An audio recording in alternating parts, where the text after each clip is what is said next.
हाँ दोस्त, तो अब बात ये करनी है कि नए सिलेबस का क्या हो रहा है। कल मैंने फाइनल के नए सिलेबस पे डाला था वीडियो, तो कुछ बच्चों का रिप्लाई आया था कि सर इंटरमीडिएट के लिए भी बना दो। तो चलिए इंटरमीडिएट के बारे में भी आपको बता देते हैं। मैं कंक्रीट बातें बताऊंगा, बाकी सारी चीज़ें ऑलरेडी यूट्यूब पे अवेलेबल है, तो उसमें समय ख़राब करने का मुझे कोई फ़ायदा लग नहीं रहा। जो पहला एग्ज़ाम होगा इंटरमीडिएट का नए कोर्स में, वो मई 2024 में होगा, और उसके बाद के सारे एग्ज़ाम भी नए कोर्स में होंगे। नंबर ऑफ जो पेपर्स हैं ऑलमोस्ट आप जानते हैं, ग्रुप 1 में 3, ग्रुप 2 में 3, advance account law costing group 1 में है, ग्रुप 2 में FMSM ऑडिट और टैक्सेज हैं। टैक्सेज में 50 डायरेक्ट है, 50 इनडायरेक्ट है। ये सारी चीज़ें आपको क्लियर है। पेपर जो पैटर्न रहने वाला है अपना पेपर पैटर्न को अगर देखेंगे तो 30% MCQs है विद नेगेटिव मार्किंग। अब नेगेटिव कितना मार्क वो लेस करेंगे ये तो नोटिफिकेशन में ही आएगा। और केस स्टडी बेस्ड क्वेश्चन बढ़ाने की बात चल रही है कि केस स्टडी बेस्ड क्वेश्चन बढ़ाए जाएं। वैसे हमने कुछ स्टडी मटेरियल के ड्राफ्ट देखे हैं, उसके हिसाब से ऐसा है कि जो क्वेश्चन MCQs होता है, नॉर्मल MCQs, कई बार जब हम MCQs बोलते हैं तो हमें लगता है जैसे CPT में आया करता था या जैसे अभी फाउंडेशन में आता है, इस तरीके के MCQs नहीं है। एक कोई पर्टिकुलर केस स्टडी दे रखी है, उसके नीचे 3-4 क्वेश्चन दे रखे हैं MCQs के, तो इस टाइप के MCQs बनाए गए हैं। साइमल्टेनियस अटेम्प्ट में देखिए इसमें ना बहस चल रही है बहुत पहले, जब ये पैरेलल अटेम्प्ट नहीं मिलेगा, इसका आया था इन्फॉर्मेशन, तो मैंने इंस्टीट्यूट में बात की थी। तो जो लोग डिसीजन मेकर हैं, रेगुलेटर्स हैं, यानी काउंसिल मेंबर जिनको कहते हैं हम, उनका कहना था कि हम सोच रहे हैं कि 1-2 अटेम्प्ट कम से कम पैरेलल अटेम्प्ट दें। लेकिन जो इंस्टीट्यूट के एडमिनिस्ट्रेशन हैं, एडमिनिस्ट्रेशन मतलब जो बोर्ड ऑफ स्टडीज है, उनका ये मानना है कि पैरेलल अटेम्प्ट बिल्कुल ना दिया जाए। मतलब क्लियर बात यही है, क्योंकि काउंसिल मेंबर को देना है पब्लिक को रिप्लाई, तो ये सोच रहे कुछ भी ऐसा ना हो जिससे लोग ये कहें कि भाई ज़बरदस्ती कर दिया गया। लेकिन जो बोर्ड ऑफ स्टडीज है उन्होंने 3 पॉइंट सुझाए थे पैरेलल अटेम्प्ट पे। नंबर 1 कि हम स्टूडेंट को आराम से कन्विंस कर सकते हैं कि ओल्ड कोर्स में नंबर ऑफ पेपर ज़्यादा है, न्यू कोर्स में कम है। तो अगर आप न्यू कोर्स में आते हैं तो उसका आपको एडवांटेज अलग है। ओल्ड कोर्स में आर्टिकल से पीरियड ज़्यादा है, न्यू कोर्स में कम है, तो हर तरीके से न्यू कोर्स बेनिफिशियल है। ऊपर से अगर आपका ओल्ड कोर्स में किसी पेपर में एग्जाम्शन है या कोई ग्रुप क्लियर है तो हम उसका बेनिफिट आपको दे ही रहे हैं। तो उन्होंने कहा कि स्टूडेंट को इसमें गाइड करने में ज़्यादा दिक्कत नहीं होगी, क्योंकि एक बार जब पैरेलल अटेम्प्ट शुरू हो जाता है तो वो ख़त्म नहीं होता रहता है, क्योंकि बच्चे बार बार डिमांड करते रहते हैं 2 अटेम्प्ट और बढ़ा दो, 2 अटेम्प्ट और बढ़ा दो। तो इस बार पैरेलल अटेम्प्ट देंगे ही नहीं।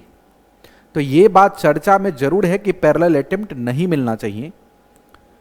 तो ऐसा हो सकता है कि मैंडेटरी कन्वर्जन हो जाए, और ऐसा भी हो सकता है कि 2 अटेम्प्ट, अगर पैरेलल अटेम्प्ट चलेगा भी तो मैक्सिमम 2, यानी मई 2024 और नवंबर 2024, ये 2 अटेम्प्ट साइमल्टेनियस चल सकते हैं, या फिर मैंडेटरी कन्वर्जन हो सकता है। ये दोनों बातें चल रही हैं, और बाकी चीज़ें तो जब तक इन्फॉर्मेशन ना आ जाए लिख के तब तक तो कुछ कहा नहीं जा सकता।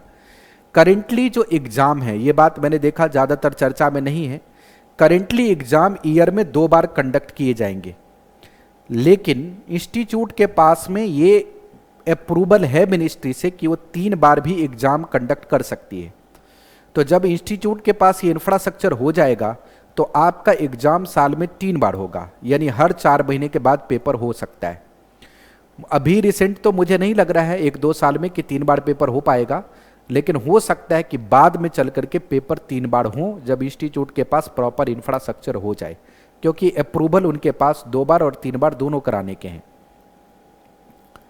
अब चलते हैं, आर्टिकलशिप जब आप कंप्लीट करेंगे तभी अब आपकी ट्रेनिंग शुरू होगी। पहले ऐसा था, जो फाउंडेशन से बच्चे जाते थे उनका एक ग्रुप कंप्लीट होने के बाद ट्रेनिंग हो जाता था, और जो डायरेक्ट एंट्री से आते थे बीकॉम या फिर CMA वगैरह CS से, उनको मैंडेटरी ट्रेनिंग करनी पड़ती थी। अब ऐसा नहीं है। जब मैंने ज्वाइन किया था 2003 में CA, उस समय भी यही था कि जब तक इंटरमीडिएट पास नहीं करेंगे तब तक आप फाइनल में नहीं जा सकते, चाहे आप फाउंडेशन रूट से हों चाहे आप बीकॉम रूट के हों। ये बात जाकर के 2008-9 में बदल दी गई, लेकिन फिर वही चीज़ आई है कि क्योंकि बच्चा जब पढ़ रहा होता है तो ना वो पढ़ाई पर फोकस कर पाता है ना ट्रेनिंग पे फोकस कर पाता है। तो ये एक अच्छा मूव है कि भाई जब आप पढ़ो तो पढ़ो और जब ट्रेनिंग करो तो करो। इसलिए उन्होंने फाइनल में भी कह दिया कि 2 साल ट्रेनिंग कंप्लीट होने के बाद मैंडेटरी 6 महीने आपको पढ़ने के लिए करना पड़ेगा, उसके बाद ही आप पेपर में जा सकते हैं। और इससे जो सबसे ज़्यादा बेनिफिट हुआ, जो मैंने ऑब्जर्व किया, जब PE2 खत्म हुआ था और IPCC आया था, फिर PCC और IPCC ये सब आया, तो सबसे ज़्यादा जो दिक्कत हुई वो जो डायरेक्ट एंट्री के बच्चे आते हैं उनको हुई थी, क्योंकि उनको ट्रेनिंग करना पड़ता था पहले दिन से, तो उनको बड़ी डिफिकल्टी क्रिएट हुई थी। तो अब इसलिए क्या किया गया है, अब जो डायरेक्ट एंट्री से बच्चे हैं, चाहे ग्रेजुएशन रूट से हों, चाहे CS और CMA रूट से हों, उनको अब इंटरमीडिएट करने के बाद ट्रेनिंग करनी है, तो उनके लिए बहुत ही बढ़िया अपॉर्चुनिटी है। और आर्टिकल से पीरियड भी 2 साल हो गया है, तो उनका कोई समय भी ज़्यादा लंबा नहीं लग रहा है। तो जो डायरेक्ट एंट्री से बच्चे सोच रहे थे CA करने का, उनके लिए नए कोर्स से बेटर अपॉर्चुनिटी और कभी हो ही नहीं सकती।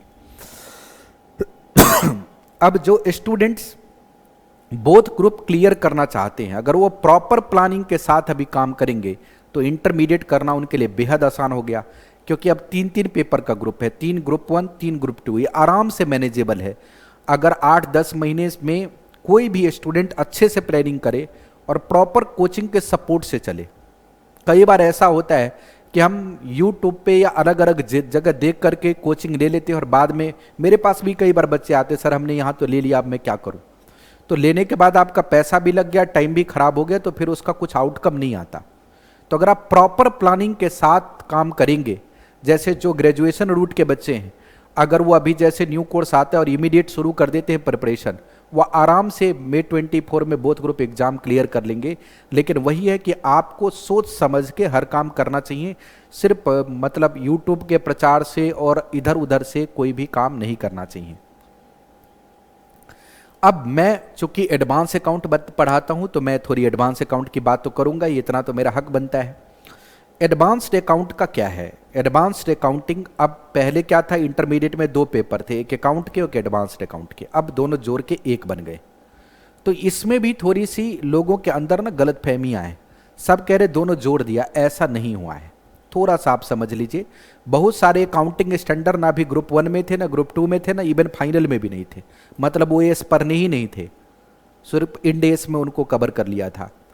अब क्या है कि सारे अकाउंटिंग स्टैंडर्ड 1 से लेकर 29 तक आपके कोर्स कंटेंट के पार्ट हैं, जिसमें से 2 डिलीट हो चुका है, यानी 27 इफेक्टिव स्टैंडर्ड आपको पढ़ने हैं।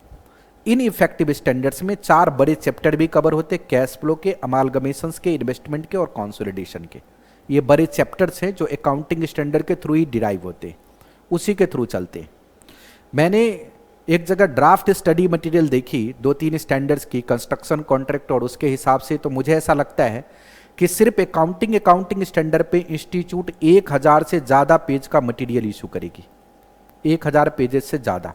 कंस्ट्रक्शन कॉन्ट्रैक्ट का एक छोटा सा स्टैंडर्ड 25 पेज में दे रखा है, क्योंकि वो उसको बहुत एनलार्ज कर रहे हैं और वो केस स्टडी के तरीके से समझाने की कोशिश कर रहे हैं। तो उनका पूरा का पूरा टारगेट हो गया कि बच्चे को एएस की मास्टरी होनी चाहिए, और एएस पे वो आपको बहुत मेहनत करवाएंगे, तो उसकी वजह से जो आगे इंड एस है फाइनल में, उसमें भी कुछ इंड एस को पढ़ने की फाइनल में बहुत अच्छे से जरूरत नहीं पड़ेगी अगर एएस को अच्छे से पढ़ लिया तो। क्योंकि कई सारे अकाउंटिंग स्टैंडर्ड ऐसे हैं, तकरीबन 8-10 ऐसे स्टैंडर्ड हैं जो इंड एस से इन सब्सटेंस मिलते जुलते हैं, बहुत अंतर नहीं है, मैं सबकी बात नहीं कर रहा, लेकिन 8-10 बड़े स्टैंडर्ड ऐसे हैं जो इंड एस से मिलते जुलते हैं। तो यहां अगर बच्चा अच्छा से पढ़ लेता है तो फिर उसका वेटेज फाइनल में कम कर दिया जाएगा, और फाइनल में जो दूसरे मेन स्टैंडर्ड्स हैं उनके ऊपर उनका वेट बढ़ जाएगा स्टूडेंट्स का। कंपनी अकाउंट के बहुत ही लिमिटेड चैप्टर रखे गए साथ में, जो इधर कवर हो गए तो हो ही गए। उसके अलावा बैलेंस शीट, पीएल आप कैसे बनाएंगे, बाईबैक ऑफ शेयर्स और इंटरनल रिकंस्ट्रक्शन, मुझे लग रहा है यही 3-4 चैप्टर रखे गए हैं, और एक ब्रांच अकाउंट। अभी तक जो इंफॉर्मेशन है उसके हिसाब से यही है।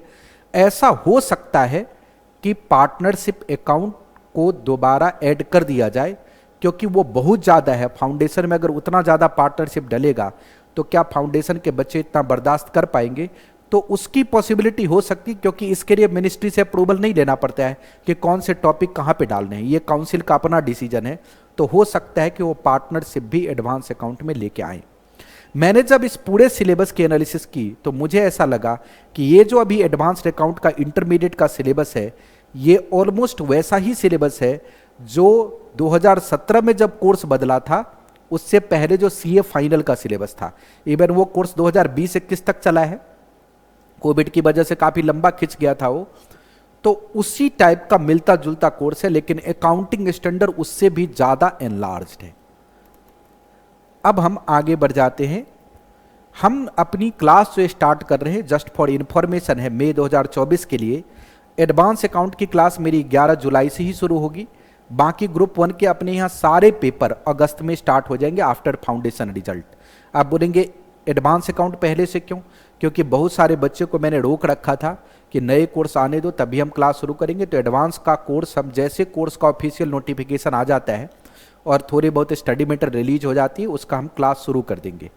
और बाकी भी जो 2 पेपर हैं ग्रुप 1 के, वो अगस्त तक आ जाएंगे, तब तक आप कुछ समय एडवांस अकाउंट पढ़ेंगे। और फिर ग्रुप 2 के भी हम सारे पेपर अक्टूबर में लॉन्च कर देंगे।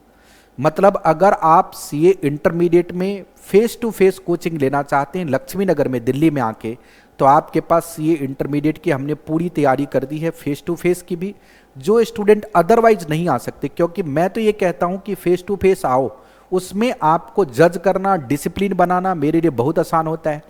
अगर हम भी पूरा टीम लगा रहे, आज तक मैं सिर्फ अपना अकाउंट ही पढ़ाता रहा था, अब पूरी टीम लगा रहे, तो मेरा भी ये टारगेट है कि जो भी स्टूडेंट हमारे यहाँ है उसकी अच्छी रैंक आए, उसकी अच्छी पोजीशनिंग हो। तो हमें भी आप पे काम करने के लिए प्रॉपर समय लगाना पड़ेगा। फिर भी जो बच्चे नहीं आ पाएंगे फेस टू फेस, उनके लिए हम लाइव एट होम का भी ऑप्शन दे रहे हैं। जिस समय फेस टू फेस क्लास चलेगी, सेम क्लास का लाइव एट होम ऑप्शन भी हम अवेलेबल कराएंगे। और इन दोनों में भी अगर आप नहीं जा रहे हैं तो फिर गूगल ड्राइव का ऑप्शन है। हम इस बार काफ़ी सारी चीज़ें इसमें डिस्टिंक्ट कर रहे हैं। नंबर 1, चूंकि केस स्टडी बेस्ड पेपर होगा, कुछ जगह पे ये भी चर्चा है कि फाइनल में तो क्वेश्चन रिपीटेशन किया ही ना जाए, इंटरमीडिएट में भी कुछ क्वेश्चन हर बार नए बनाए जाएं ताकि बच्चे को नए क्वेश्चन टैकल करने की आदत हो। तो उस सिनेरियो को हम कैसे आगे कवर कर सकते हैं, इस पे हमने रिसर्च की पिछले 2 सालों में। क्योंकि आपने देखा होगा पिछले 2 साल में बहुत ज़्यादा यूट्यूब वगैरह पे एक्टिव नहीं रहा, क्योंकि इस सिलेबस का जो काम शुरू हो गया था 2020 में ही स्टार्ट हो गया था। तभी से लगातार उसको ऑब्जर्व कर रहे हैं। अभी भी बहुत ज़्यादा यूट्यूब पे वीडियो बना करके हमने बहुत लोगों को नहीं परेशान किया है। अब चूंकि अबाउट टू आने वाला है तो कुछ जानकारी आपके पास होनी चाहिए, हमने उसके हिसाब से पूरी तैयारी कर रखी है।